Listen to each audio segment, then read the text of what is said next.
ওই কটা বাজে এখন? 7:45 বাজে। এত সকাল সকাল রেডি হয়ে কই যাবা?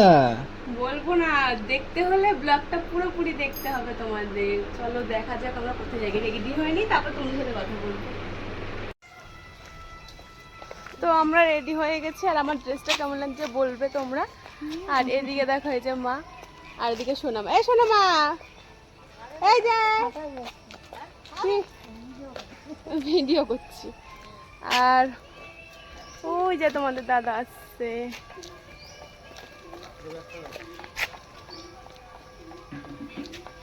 ইয়ে, কোথায় যাচ্ছি তোমাদেরকে বলবো না। না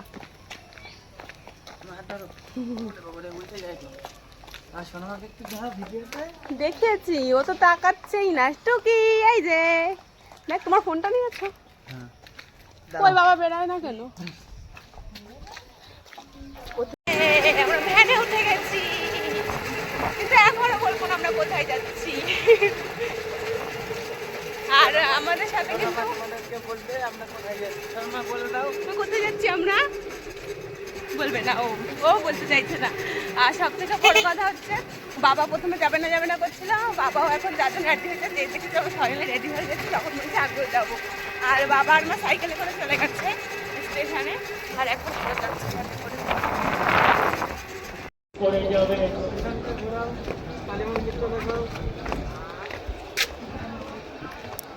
এই একটা সুন্দর জায়গা। কাল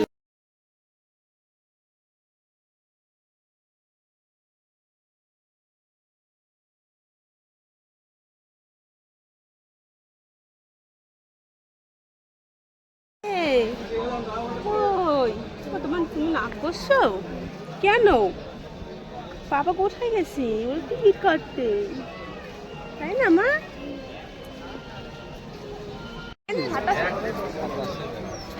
কি? হ্যাঁ, এই যে বাবা কোথায় নামে আমাদের চালা ভালো। বাড়ি দিয়ে চা খেয়েছে, আবার এখানে এসে চা খাচ্ছে। পোষায় আর না, যতই দাও। চালো ভাই দেখে চলে আসুন।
এখন নিশ্চয়ই তোমরা বুঝেই গেছো যে আমরা কোথায় যাচ্ছি। তো আগে চলো ওপারে যাই। তো দেখো আমরা ট্রেন থেকে নেমে গেছি, আর যেহেতু আমরা অনেক সকালে বেরিয়েছিলাম, আমরা কেউই কারোরই সেরকম কিছু খাওয়া হয়নি। তোমরা ভিডিওর মধ্যে হয়তো দেখেছো, তো তোমাদের দাদাই একটু চা খেয়েছে, তাই জন্য আমরা ট্রেন থেকে নেমে এখানে খেতে বসে পড়েছি। আর সোনামা দেখো দুষ্টুমি করছিল, রাহুল বলছিল যে আমি ভিডিও করছি, তুমি একটা পাতার মধ্যে নাও, ওই জন্য আমি আর রাহুল দুজন একসাথে মিলে খাচ্ছিলাম। আর এদিকে বাবা মা খাচ্ছিল, আর সোনামাকে একবার আমি নিচ্ছিলাম, একবার বাবা নিচ্ছিল। আর এদিকে কচুরিগুলো খেতে বেশ মোটামুটি ছিল, খুব একটা ভালো ছিল না, আবার খুব খারাপও ছিল না, ঠিকই আছে, একদম সাইজগুলো ছোটো ছোটো ছিল। আর এই দেখো কৃষ্ণনগর সিটি জাংশনে আমরা, মানে এই কৃষ্ণনগর স্টেশনে আমরা নেমেছি। আর তোমাদের বলে দিই কচুরি প্লেটটা কত করে ছিল, 4টে করে কচুরি দিয়েছে, কিন্তু 20 টাকা করে নিয়েছে। আর এখান থেকে দেখো আমরা নেমে ওপারে যাব, ওই যে আমি চলে যাচ্ছি। তোমরা হয়তো এতক্ষণে কিছুটা হলেও আন্দাজ করতে পারছো যে আমরা কোথায় যাচ্ছি। তো তারপরে আমরা ওপারে যাচ্ছিলাম, আর ওপারে গিয়ে আমরা দেখছিলাম যে কোন টোটোটা বা কোন অটোটা যাবে ওই দিকে। আর যেহেতু এখানে আমি আর রাহুল আমরা সব নিজেরাই এসেছি, মানে আমি কিন্তু মায়াপুর অনেকবার এসেছি, রাহুলও এসেছে, কিন্তু প্রত্যেকবারই না কেউ কারুর না কারোর সাথে এসেছি, এইবার আমরা নিজেরা এসেছি। আর ওখানে দেখো মা ফট করে না হোঁচট খেয়ে পড়ে গেছিলো। আর এখানে দেখো আমরা টোটোর সামনে এসেছি, টোটো এখানে আসার পরে বলছে এক একজনের 60 টাকা করে ভাড়া নেবে। তারপরে আমরা ওখানে অত দাম ভাড়া বলছিল বলে একজন বললো অটোর কারণে যাও, ওখানে কম নেবে। অটোর এখানে আসলাম, তখন বলছে এক একজনের 30 টাকা করে, মানে 30 টাকা সেভ হচ্ছে। তোমরা তাহলে ভাবো যে ওখানে টোটোওয়ালারা কত বেশি করে নিচ্ছে। আর এখানে দেখো সোনামা আমরা সবাই মিলে অটোতে বসে গেছি, আমরা পেছনে বসেছি। আর সোনামা না খুব দুষ্টুমি করছিল, যারা সামনেও বসেছিল তাদের চুল ধরে ধরে খালি টানছিল। ও এখন নতুন একটা দুষ্টুমি শিখেছে, সবার খালি চুল ধরে ধরে টানে। আর তোমরা কি একটা জিনিস জানো, সোনামার 1.5 বছর বয়স হয়ে গেল, ও কিন্তু এটা প্রথম ঘুরতে যাচ্ছে আমাদের সাথে। আমি কিন্তু কোনো সময় সাহস পাই না ওকে নিয়ে বেরানোর। আমাদের কিন্তু মায়াপুর অনেকদিন আগেই যাওয়ার কথা ছিল, কিন্তু একটু প্রবলেমের জন্য আমরা যেতে পারিনি, কারণ বাবার দোকানে ছুটি পাইনি। আর তারপরে কাল, মানে যেদিনকার আমরা গেছি তার আগের দিন রাতের বেলা আমাদের হয়তো কথা হয়েছিল যাওয়ার, তাই তাড়াহুড়ো করে বেরিয়ে গেছি। আমরা সেরকম আমাদের কোনো প্ল্যানিংই ছিল না মায়াপুর যাওয়ার, হঠাৎ করে তৈরি হয়েছে। আর এখানে রাস্তাটা দেখো কি সুন্দর, সত্যি খুব দারুণ লাগছিল। আমাদের বাড়ি যদি এখানে হতো, আমি তো মাঝে মাঝে এখানে তোমাদের সাথে ভিডিও শ্যুট করার জন্য আসতাম। আর তারপর দেখো এখান থেকে নেমে গেছি। আমি তোমাদের বলছি কৃষ্ণনগর স্টেশন থেকে মায়াপুর যেতে, মায়াপুর মানে মায়াপুর তো পুরো যাবে না, মায়াপুর লঞ্চঘাট পর্যন্ত যেতে তোমাদের 30 মিনিট মতন সময় লাগবে। আমি ঘড়ি দেখেই এসেছিলাম। তারপর এখান থেকে আমরা সবাই মিলে যাচ্ছিলাম। আর একটা জিনিস কি জানো, বাবা কিন্তু আমাদের সাথে থাকলে সোনামাকে নেওয়ার কোনো চাপই থাকে না। আমার আর রাহুল বাবা সারাক্ষণই সোনামাকে ক্যারি করছিল, আমাদের নিতেই লাগছিল না সোনামাকে। তারপর এখান থেকে আমরা হেঁটে হেঁটে লঞ্চঘাটের দিকে যাচ্ছিলাম, মানে তোমাদের অটো স্ট্যান্ডে নামিয়ে দিয়ে একটুখানি হাঁটতে হবে। আর তারপর দেখো এই টিকিট কাউন্টারে এখানে এসে গেছে, 3 টাকা করে পার পার্সন সবার টিকিট নিয়েছে। আর দেখো আমরা নামার সঙ্গে সঙ্গে একটা লঞ্চ ছেড়ে দিয়েছিল, তো ভাবলাম যে যখন ছেড়ে দিয়েছে তাহলে আমরা এখানে সোনামাকে একটু খাইয়ে নিই। আর লঞ্চটা দেখো ওই যে ওই ঘাটটা দেখছে, ওখানেই আমাদের যেতে হবে। তো সোনামাকে আমরা খাওয়াতে বসে গেছিলাম, কিন্তু কি জানো সোনামা কিন্তু খাইনি, ও কিন্তু বমি করছিল, ওই জন্য আর খাওয়াইনি। তারপর মন্দিরে গিয়ে ওকে আবার খাইয়েছি। আর ও অনেক সকালে খেয়েছিল, ও কিন্তু ঘুরতে খুব ভালোবাসে। তারপরে দেখো আমরা আবার বসে পড়েছি, এখানে বসেছিলাম অনেকক্ষণ লঞ্চের জন্য। তারপর দেখো এই যে আমাদের আবার লঞ্চ চলে এসেছে। আর এখানে কিন্তু তোমার লঞ্চের জন্য বেশিক্ষণ দাঁড়িয়ে থাকতে হবে না, লঞ্চটা তো একটা নৌকা, সরি। আর এই নৌকার জন্য কিন্তু আমাদের বেশিক্ষণ দাঁড়িয়ে থাকতে হবে না, কারণ হচ্ছে ওই একটা ছাত্রছাত্রী আর একটা সঙ্গে সঙ্গে চলে আসে। আর এখানে তোমাদের দেখে হয়তো বুঝতে পারছো না, কিন্তু এটা কিন্তু প্রচুর রোদ্দুর ছিল এখানে। আমি প্রথমে একবার উঠে দাঁড়িয়েছিলাম, আর এটা না বললে তো ছাড়বে না লোকজন না পুরো আসলে। আমি প্রথমে একবার উঠে দাঁড়িয়েছিলাম, তারপর এত রোদ্দুর লাগছিল যে আমি আবার চলে গেছি, যে যখন ছাড়বে তখন আসবো। দেখো আমার মুখ চোখ দেখে তোমরা বুঝতে পারছো, আর এখনই মুখ চোখ আমাদের লাল হয়ে গেছে পুরো রোদে। আর এখান থেকে লঞ্চ করে ওই পারে এখন আমরা যাবো, এখন ওপারে যাচ্ছি।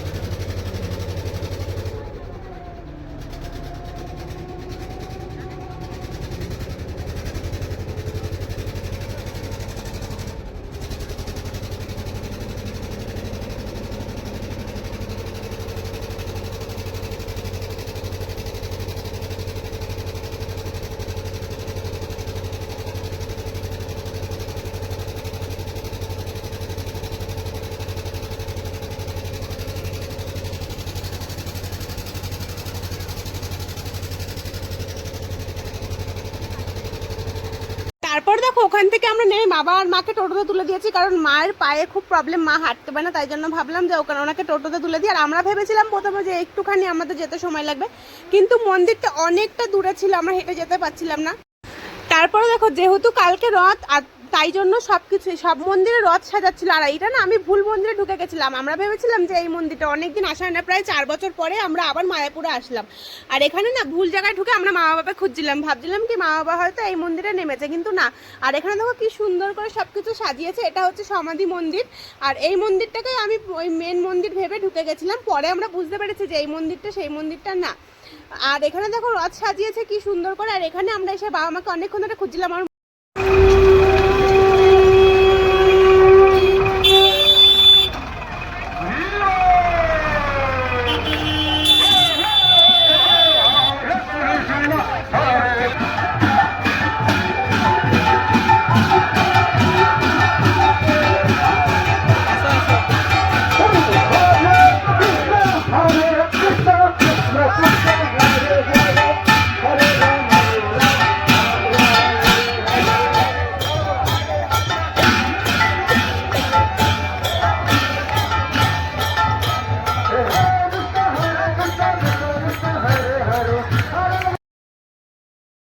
আর এই যে দেখো মায়াপুর মন্দিরে আমরা ঢুকে গেছি, আর এখানে এই পুকুরটার সামনে কিন্তু মা আর বাবা দাঁড়িয়েছিল। তো এই ব্লগটা আমি পুরোপুরি করলাম না। এই মায়াপুর মন্দিরে ঢুকে আমরা কি করেছি, কোথায় খেয়েছি, কোথায় ঘুরেছি, আর কোন ভবনে সব থেকে কমের মধ্যে তোমরা খেতে পারবে, আর আমরা আজকে ছিলাম কি না, আর এই নতুন মন্দিরটা তৈরি হয়েছে কিনা, ভেতরে ঢুকতে দিচ্ছে কিনা, সব প্রশ্নের উত্তর তোমরা যদি জানতে চাও তাহলে পরের কোনো ব্লগে তোমরা দেখে নেবে। এই ব্লগটা আমি বেশি বড় করলাম না, তার কারণ হচ্ছে বেশি বড় করলে তোমরাই দেখতে পারবে না। আজকে তোমরা দেখে নাও যে আমি মায়াপুরে ঢুকেছি, এরপরে মায়াপুরে আমরা কি করলাম না করলাম সব কিছু তোমরা পরের ভিডিওতে দেখতে পারবে। তাই পরের ভিডিওতে তোমরা চোখ রাখো। আর দেখো মন্দিরটা কি সুন্দর তৈরি হয়েছে। আমাদের মুখটা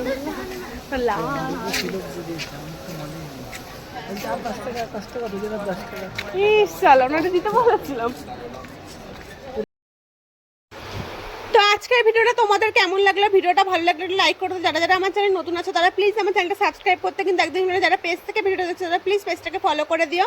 আর পরে ভিডিওতে চোখ রাখো যে আমরা মায়াপুর এসে কী কী করলাম। আর ভিডিওটা ভালো লাগলে লাইক করতে। টাটা সবাইকে, দেখা হচ্ছে নেক্সট ভিডিওতে।